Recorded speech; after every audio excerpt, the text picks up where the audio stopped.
everyone. This is Prachi Gupta.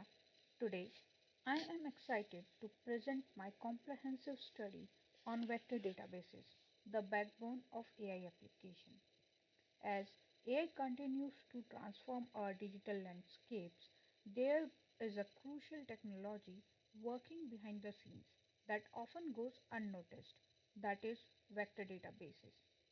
My research explores how these databases have become absolutely essential for powering modern AI systems, especially the large language models like ChatGPT and Cloud.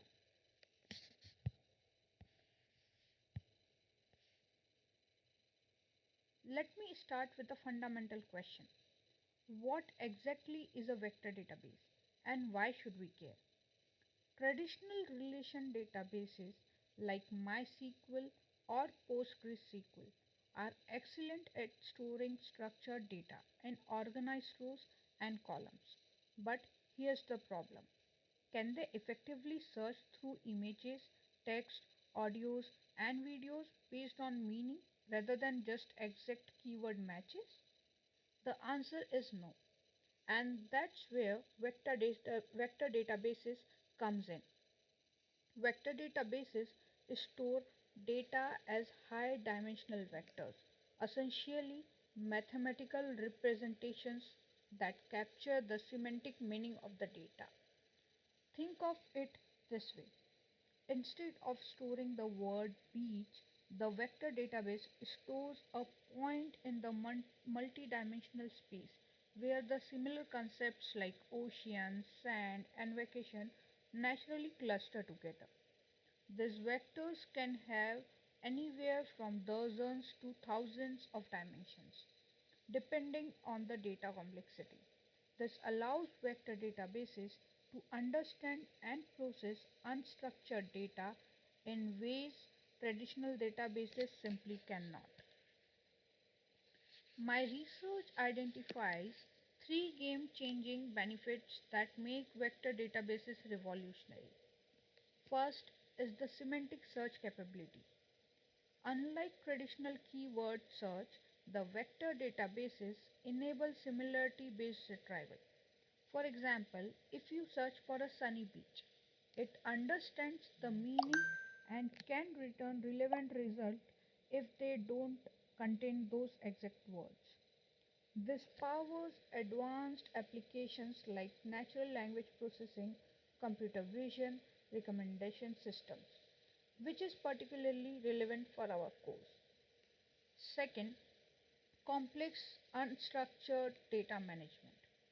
Vector databases excel at handling images, text, audios, and video data types that traditional relation databases struggles with.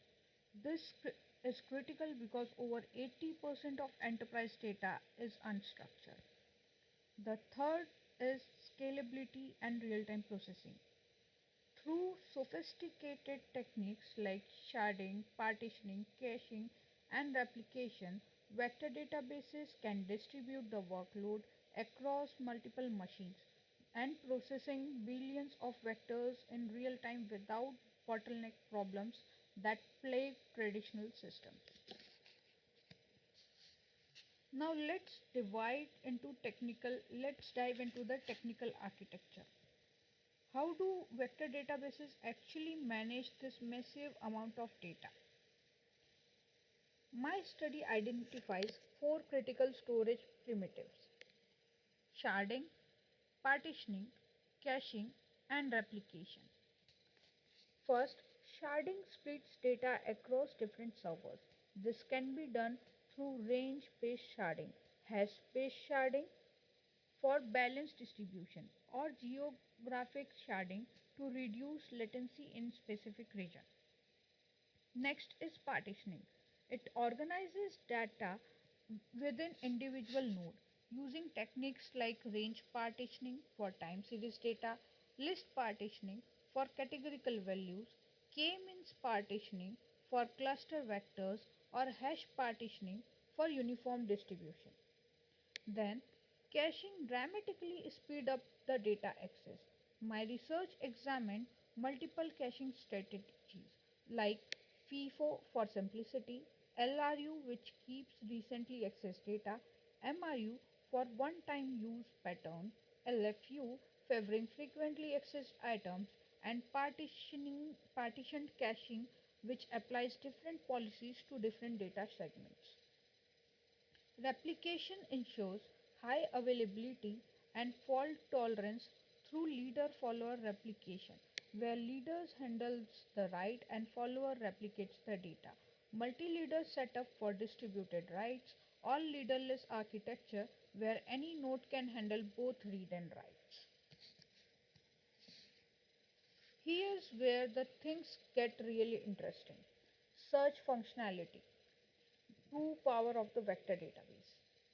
There are two fundamental approaches: NNS, nearest neighbor search; ANNS, approximate nearest neighbor search. Nearest neighbor search finds the exact closest vector. While it guarantees 100% accuracy, it's computationally expensive with O of and complexity using brute force. Tree-based algorithms like KD tree and BAL tree offers some optimization but still struggle on this scale. This is why approximate nearest neighbor search has become the industry standard.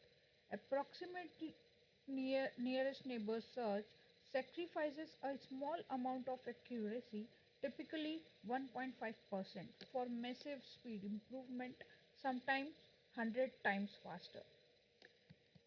My research extensively analyzed four major ANS techniques. One is hash based methods that transform high dimensional vectors into binary codes.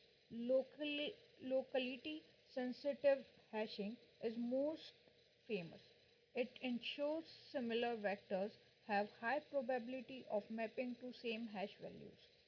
More advanced variants include spectral hashing, spherical hashing, and deep hashing using neural networks. Next is tree-based technique, like Annoy build random projection tree forest, while K-means tree use hierarchical clustering. Next is graph-based algorithms. So, graph based algorithms are particularly fascinating. Inspired by 6 degrees of separation concept, they create navigable small world networks. The state of art algorithm is HNSW, that is hierarchical navigable small world. It builds a multi-layer graph where the sparse top layers guide the search entry points, and a dense bottom layer provides precise neighborhood refinement. And the last is quantization based method. Compress vectors for efficient storage and comparison. IVF groups vectors into clusters and searches only relevant ones. Product quantization divides vectors into subvectors. Powerful IVF-PQ combination combining clustering with product quantization is widely used in product systems. My comparative analysis examined the leading vector databases platform currently in production. Then, now here's the most exciting part of my research: the symbiotic relationship between large language models and vector databases. Vector databases enables LLMs in three critical ways. First, retrieval augmented generation (RAG), perhaps most important innovation in LLMs recently. Vector databases act as an external knowledge base. When you ask an LLM a question, it first searches the vector database for semantically relevant documents, adds that context to the prompt, and then generates an information accurate response. This dramatically reduces hallucination and knowledge gaps. Second, semantic caching. It retains vector of past questions and answers, significantly reducing API calls and response time without sacrificing the accuracy. Third, long term memory. It allows LLMs to remember past conversations and experience, making them dynamically updatable rather than a static model. But the relationship works both ways. LLMs also improve vector databases. LLMs can serve as automated database administrator, analyzing performance matrices, diagnosing the issues, and prescribing optimal solutions.